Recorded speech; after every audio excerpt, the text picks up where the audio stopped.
So let's think about a few examples of decision illusions. This is my favorite plot in all of social science. It's a plot that shows some countries in Europe and how many people in these countries are interested in donating their organs after they pass away.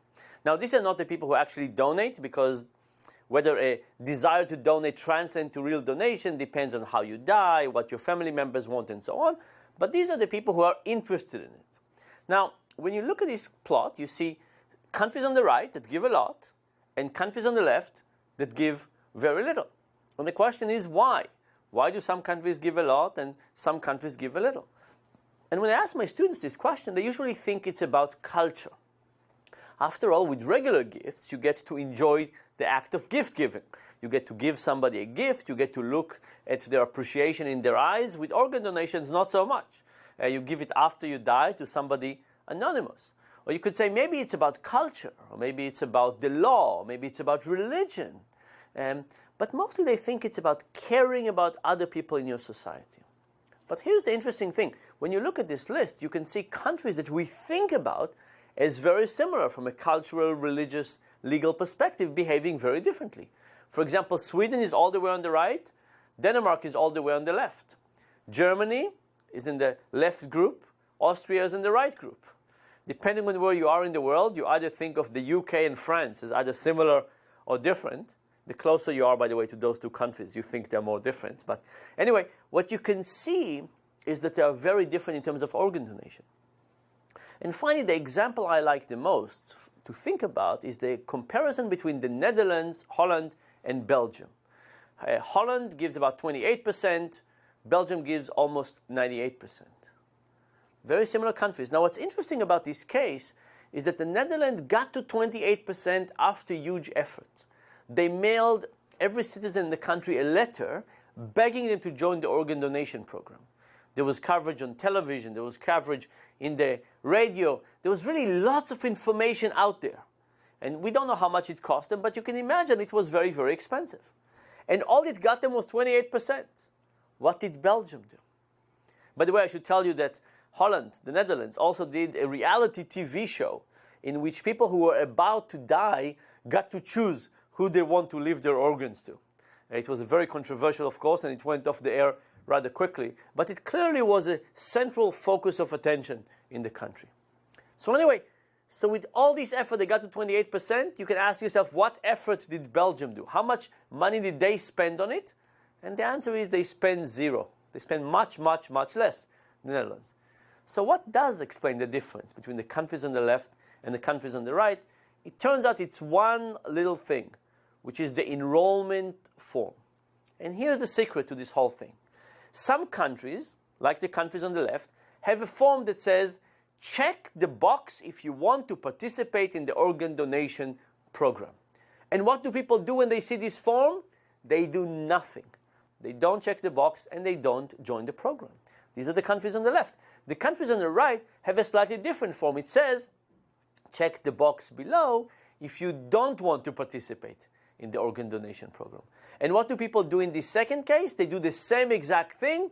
They don't check, but now they join. Now we call this opt-in and opt-out, and this is also a question of what is the default choice. And this is really kind of an amazing phenomenon, and because of that I think it's worthwhile spending a few minutes on this. So first of all, when we go around our lives, we have a tremendous sense of agency. We feel that we make decisions. We decide what to eat and what to wear and how to drive and whether or not to donate our organs and how to save for retirement and all kinds of decisions like that. But if you take these results seriously, what they suggest is that yes, we make decisions, but the people who design the forms in which we make decisions have a lot to say about our final decisions. The people who design the environment in which we make decisions have a lot to do with how our final decisions would actually look like. And we call this choice architecture. And again, how much role do we have to play and how much is the environment in which we're being placed has to do with what decisions we make. We tend to view it as our decisions, but I would like you to consider the possibility the environment in which we make decisions has a much larger role and much larger role that we give it credit. The second thing to point out is that, of course, defaults, the path of least resistance, what has been pre-filled for us, is going to be incredibly important for decisions that we don't pay attention to. If you get a 7-page legal document and you read only the first page, whatever is set up in page 2 to 7 is going to be carried out for you automatically without you paying attention. But as decisions get bigger, as they become more complex, they also become more difficult. And as they become more difficult, when we face them, we do what? We do nothing. We take the path of least resistance. And this is why defaults are not just important for things we don't pay attention to, they're also important for very important decisions. Because as decision gets bigger, we don't know what to do, we give up, we do nothing, and we let the person who designed the form to decide for us. The final thing I want to point out is that these are things that we have very bad intuitions about. Imagine I send you tomorrow to the Department of Motor Vehicle or wherever it is that you register for organ donation, and imagine that you either got the opt-in form or you got the opt-out form. And after you finish your decision, you came out of that office and I met you and I say, why did you decide what you decided? And imagine that just like these Europeans, if you got the opt-out form, you would donate, and if you got the opt-in form, you would not donate. Would any of you have the insight to tell me that the form told you to do so? Would anybody have the insight to say, I didn't really know what to do, but the form was designed in this way, and therefore it made me choose this way? Of course not. We have a fantastic amount of cognitive skills, and we use it to tell a story about why we chose those decisions. If you got the opt-in form, you would say, well, I'm not so sure about doctors and trusting them, and will somebody pull my plug a little earlier if I sign this form? And if you got the opt-out form, you would say, oh, I'm a generous, kind, wonderful person who cares about other people. In all cases, you would tell stories about why what you decided was a great decision, but those stories would not necessarily be a true reflection of the reason, of what's caused that decision. This, by the way, is also important when we try to get people to explain to us why they're doing what they're doing. There's lots of people who are using focus groups. They get some 12 people into a room and they get them to discuss it and tell us why they're doing what they're doing. I think you should question very seriously the reasons people give you for doing what they're doing, and instead we should move to looking at their behavior more clearly rather than an explanation of it and stories about it. There's a couple of more interesting things to say about default and path of least resistance. One of them is a story I want to tell you about a medical company. This is a company that sends people medication in the mail every 90 days. If you have some kind of long-term ailment, you might get your medication from this company every 90 days. Now, here is what happens in terms of the procedure regularly. Patients go to the doctor, and the doctor writes them a prescription. And the doctor can write them a prescription for branded medications or generic medications. Now, of course, we all know that the drug companies apply all kinds of pressures to physicians, and often physicians write the branded medication rather than generic medications. Okay, so we have patients that start their medical path by getting branded medications. And then this company writes them and tries to convince them to move to generic medication. So they write them a letter, and they say, please, please, please move to generic medications. And what do the patients do? They do nothing. So then they write them a colorful brochure. They send them a colorful brochure. And then they send them a postcard. And they try all kinds of tricks. And what happens? Basically nothing. So for a period, this particular company tried zero copay. They wrote people a letter and say, if you switch to generic, you personally would pay nothing for it for a while. What happened? Almost nothing. So then this company came to a group of social scientists and said, looks like people hate generics. People love branded and hate generics. And of course, there could be all kinds of reasons for that, and we can talk about that.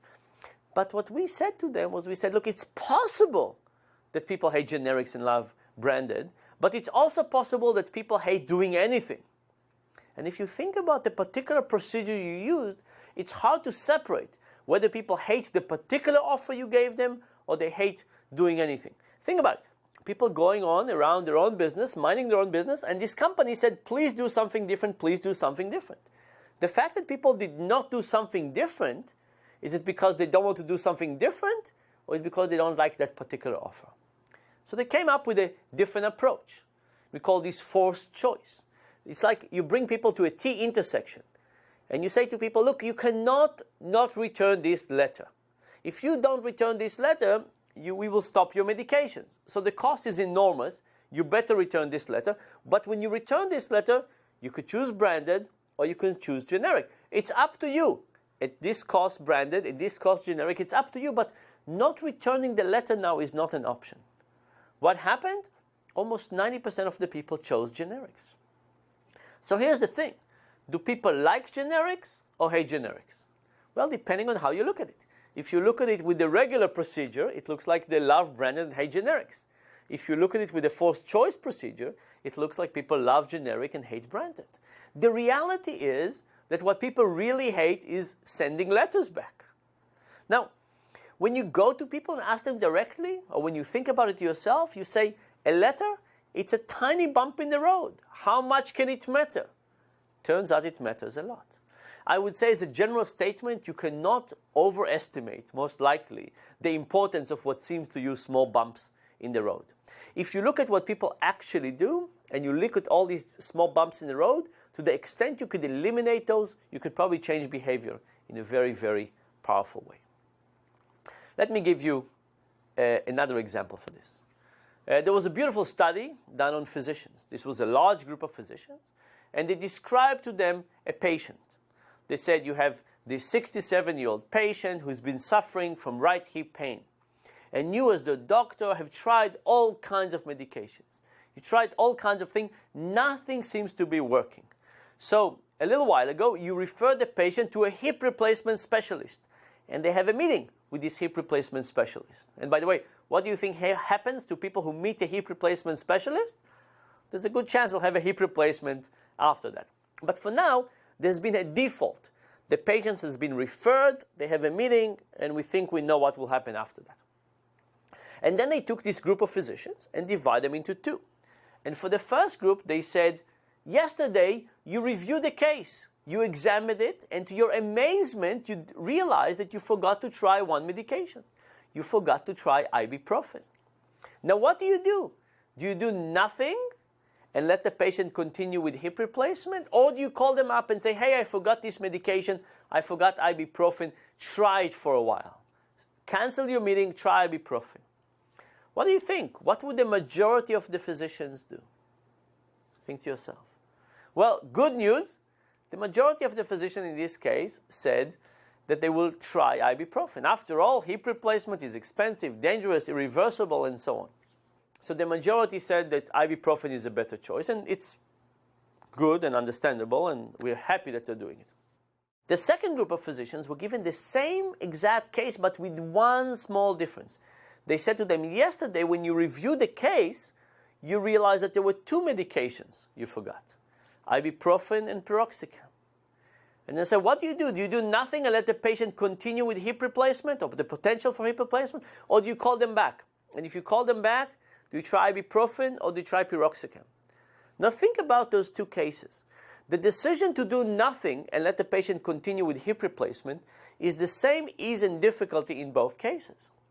The decision to call them back in the second case is more complex. There's another path for the decision tree. We call them back and then ibuprofen or piroxicam. What happened now? Now, between around 72% of the physicians chose to do nothing and let the patient continue with hip replacement. And here are the things to consider. First of all, next time you go to see your doctor, you should worry. You should think about what are the defaults that have been set. The second thing to realize is that no doctor in the right mind, given the choice hip replacement or ibuprofen, will choose hip replacement. But the moment hip replacement has been set as the default, the path of least resistance, the path in which I'll have to do nothing in order to get, it becomes more important. And the moment deviating from the default becomes more complex, more difficult, it has more choices, more steps, even if it's only two, that becomes even more difficult.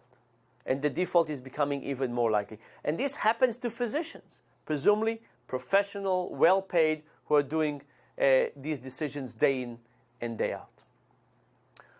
I want to give you one last example of defaults. This was a beautiful study run in a grocery store in Mountain View, California called Draeger's. And imagine that you walk down the supermarket, and at an aisle you usually don't check out, there's going to be a table with some jams set on it. And sometimes it will have few jams, and sometimes there will be many jams. Few versus many. And the first question is, what would attract your attention to a higher degree? And unsurprisingly, more jams are more exciting. About 40% of the people approach the 6 jam booth, and about 60% of the people approach the 24 jam booth. So more jams are more colorful, more interesting, more things are happening, more people go. That's great. What about tasting jams? Turns out people try 1 or 2, 1.5 on average. Nobody sits there and tries all 24 jams. So that doesn't matter. But what about the most important decision? What about buying jams? In this experiment, everybody was given a coupon. And the coupon was good not just for the 6 jams and not just for the 24 jams. It was good for every one of the 300 jams at Draeger's. What happens now? What do you think? Where will there be more choices? Now, to think about this, we want to go back to the default. What is the default of buying jam? Okay, so here's the answer. In the 6 jam condition, 30% of the people bought jam. In a 24 jam condition, about 3% of the people bought jam. So let's go back and think about defaults.